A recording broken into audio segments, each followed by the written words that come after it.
नमस्कार दोस्तों, मैं पीयूष श्रीवास्तव आपका स्वागत करता हूं अपने YouTube चैनल फिजिक्स पावर में। जी हाँ, पावर तो यार ज़रूरी है। जिस व्यक्ति में पावर नहीं वो बेकार है। पावर वो वाली नहीं, गन कट्टे वाली नहीं, पावर दिमाग वाली। Brains power is the best power, इसकी पावर, ठीक है ना। और हमारे ब्रेन में जब हम पावर की बात करते हैं तो सबसे पहले एक चीज़ आती है कंफ्यूजन। आज हम सेलेक्ट इसलिए नहीं हो पाते कि हम पढ़ते नहीं है। कौन बच्चा है जो पढ़ता नहीं है? जो तैयारी कर रहा है, जो पैसे खर्च कर रहा है, वो जम के पढ़ाई कर रहा है, बट वो कंफ्यूज है। कंफ्यूज कैसे है? उसको जो नॉलेज है वो करेक्ट नहीं मिल रही। जैसे अगर कोई आपसे कहता है एटम के फंडामेंटल पार्टिकल्स कितने होते हैं बताइए, तो आप कहेंगे 3। गलत। फंडामेंटल पार्टिकल्स ऑफ एटम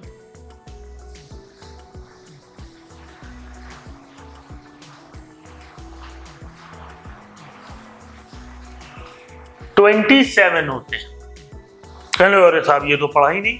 आपने फिजिक्स में पढ़ा है, मॉडर्न फिजिक्स में एटम एंड न्यूक्लियाई, उसमें ये चैप्टर है। इसमें से 3 वो होते हैं जिनमें स्टैटिक मास होता है और 24 वो होते हैं जिनमें डायनेमिक मास होता है। अच्छा, बच्चों के साथ दिक्कत क्या है? They are already a teacher. वो खुद ही टीचर बन जाते हैं। पढ़ते पढ़ते वो खुद बताने लगते हैं कि ये चीज़ सही, ये चीज़ गलत, ये चीज़ ऐसी, ये चीज़ वैसी। नहीं भाई, टीचर का काम टीचर को करने दीजिए, स्टूडेंट का काम स्टूडेंट को। अब स्टैटिक मास वाले कौन कौन से होते हैं? इलेक्ट्रॉन, प्रोटॉन, न्यूट्रॉन, आप अच्छी तरह से जानते हैं, ठीक है ना। लेकिन समस्या ये कि डायनेमिक मास वाले तो मैंने सुने नहीं। अब जैसे मैं लिखूंगा आप कहोगे सुने। चलिए, पहला पॉजिट्रॉन, सुना है कि नहीं? आप कहोगे सुना है। फिर न्यूट्रिनो, सुना है कि नहीं? क्या सुना है। एंटी न्यूट्रिनो, सुना है कि नहीं? सुना।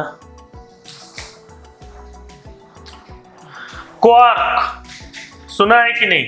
सुना है। मेजॉन, मेजॉन में 2 तरह के, पाई मेजॉन, म्यू मेजॉन।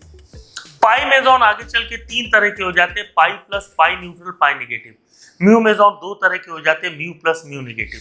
कहने का मतलब ये है कि आप एक जनरल बच्चे से पूछिए फंडामेंटल पार्टिकल ऑफ एटम, उसका आंसर होगा 3।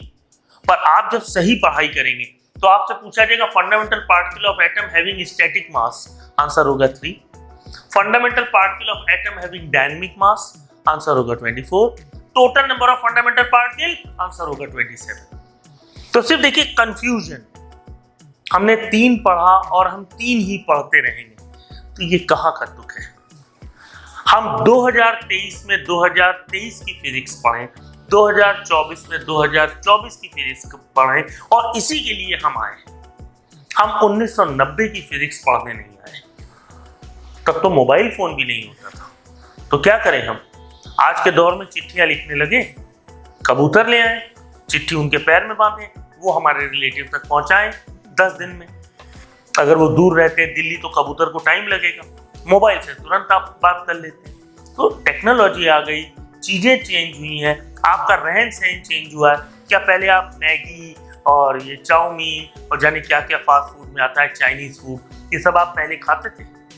बदलाव आया है ना। तो अब आप कहेंगे नहीं, हम रोटी ही खा के जिंदगी जिएंगे। समय के साथ चलना समय की जरूरत है। तो नीट में सिलेक्शन के लिए आपको अपने अंदर बदलाव लाना पड़ेगा। सामने वाले को बदलने से पहले अपने सोचने का ढंग बदलिए।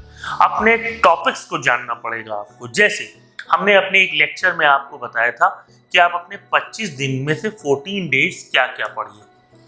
अब बचे थे 11 दिन, तो हम लोग उन 11 दिनों में क्या क्या चीजें पढ़ें, इनको जरा ध्यान से देखिए। 11 दिन में सबसे पहला टॉपिक जो आपको करना चाहिए मेरे हिसाब से, वो है मैग्नेटिज्म।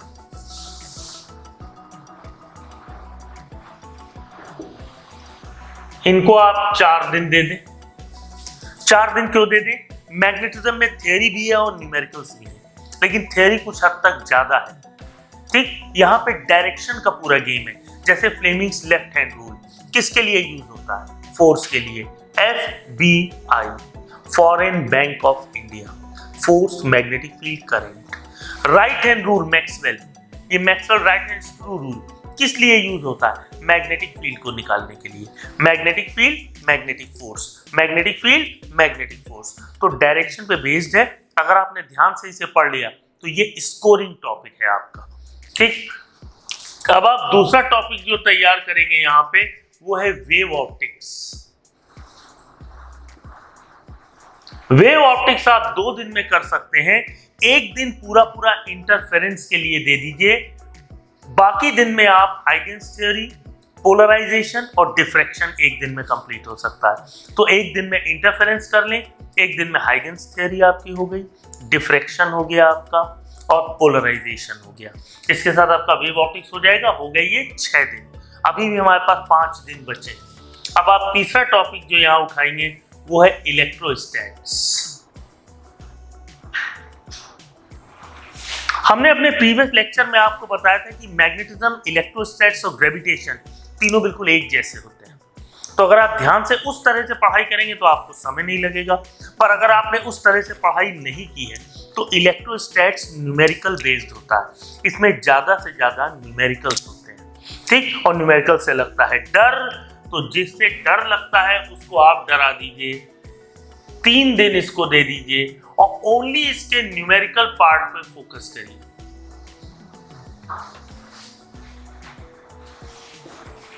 ओनली न्यूमेरिकल पार्ट पे फोकस करिए। अब देखिए आपके दिन कितने हो गए? 4, 5, 6, 7, 8, 9। अभी भी हमारे पास 2 दिन बचे हैं। अब इस 2 दिन में आप चौथा टॉपिक उठाएंगे, काइनेमेटिक्स,